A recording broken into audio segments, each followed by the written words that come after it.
So yeah, our next comedian runs a show in Brantford.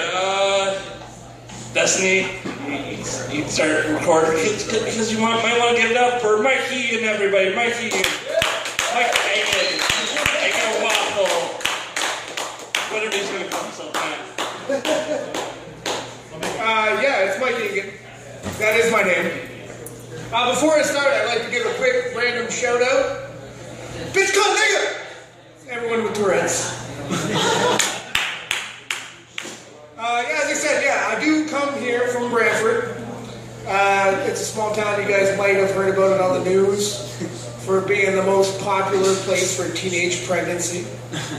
I swear I was in Vegas that weekend. I had nothing to do with it. But it is a very unique place. You guys probably don't get a lot of people from Brantford coming out here to do comedy. Because, like, this is my first show out of town. You know, like, fuck you, parole. Fuck them, right? Plus, like, I'm very rare in Brantford because, like, I have a driver's license and I'm not wearing an ankle bracelet.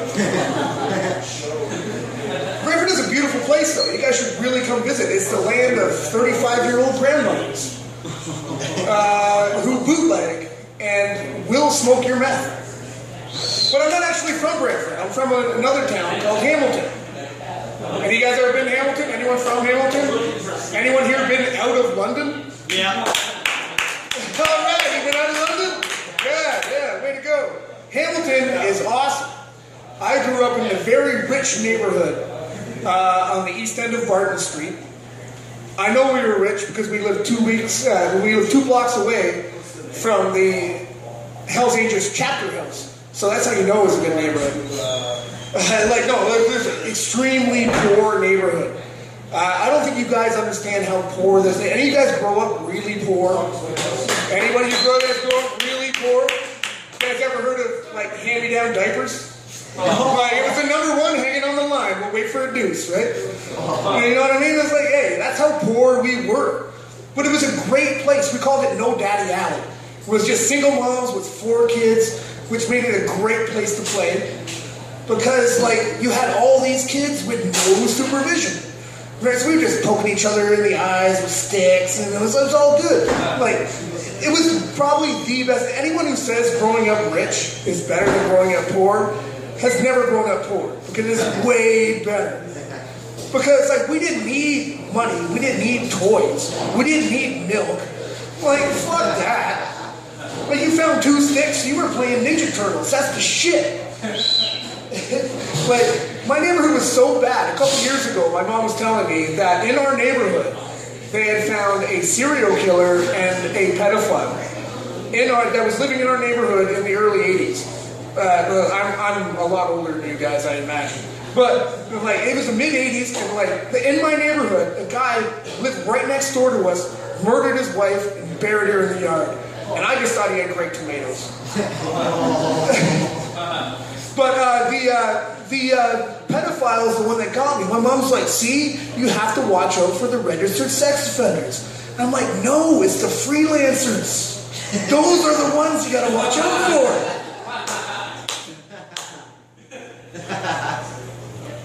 See, like, I've kept off the list all these years, you know, because I don't want to be part of that group. I don't know if you ever pulled up the registered sex offender registry, but they all look exactly like me. And it's a terrible thing. But I moved to Brantford when I was kind of young. We moved when I was 11. And, like, I didn't realize the culture change from moving, because I lived in such a poor neighborhood. Like, it was really bad. And one of the best things about it is that we had people from all over the world. Every immigrant in Hamilton moved to our neighborhood because it was the cheapest rent. And it was the cheapest places to get. So I had no idea there was such a thing as racism. Like, 2 of my best friends were Kung Tai and Mung Tung. Those motherfuckers used to tie crickets' legs together and watch them battle to the death. Damn right I want that motherfucker making my iPhone. But when we moved to Brantford, there was one black kid in my entire school. And, like, he lived right behind me. We moved in the summer, so, like, I didn't know anybody from school yet. I just seen this kid living behind me, and I'm like, hey, why don't you come over and play with us? He was like, cool. We had a Nintendo. He didn't. So he was over at our place every fucking day playing RC Pro-Am. Right? He was just fucking racing around. And it was like, but he would come over when we weren't home. And And I used to come in, and I'd be like, hey, what are you doing in our house? He's like, what, because I'm black? I'm like, I didn't even know that was a thing. I don't really understand racism. It's probably because I'm white, and there really is no way to be racist to a white person. Like, what are you going to say to me? Like, yell out any racial slurs from white people. What do you got? Honky? Oh, yeah, I don't care. What am I? Goose? Fuck, I don't care. Cheapskate. Cheapskate? Well, you guys know I'm Scottish? Or... any other ones? Cracker? You know, that goes back to, like, being a whip cracker, right? That doesn't offend me. That just means I was the boss.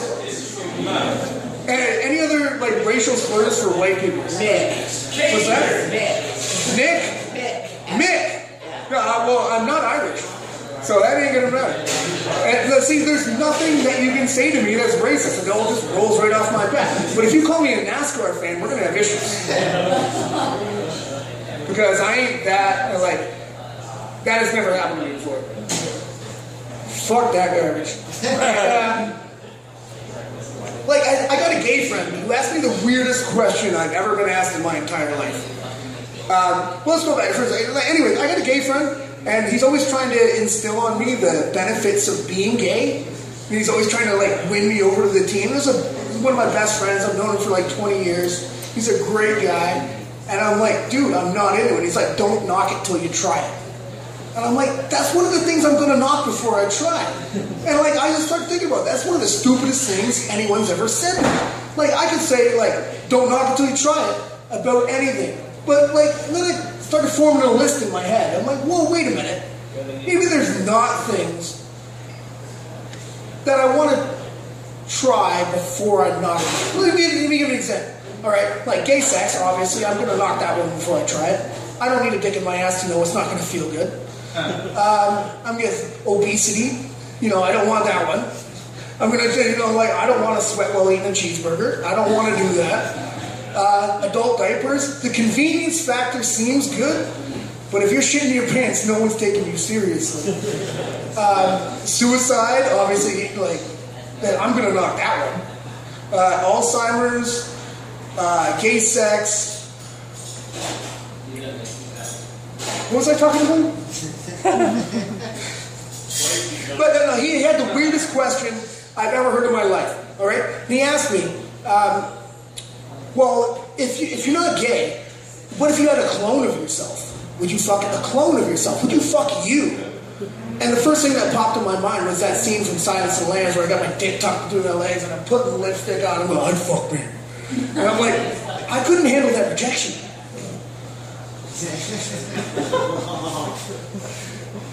Okay, all right. So, see, because like, it's that look that you get from girls, right? And you know what I'm talking about. You're giving me that look right now. You're like,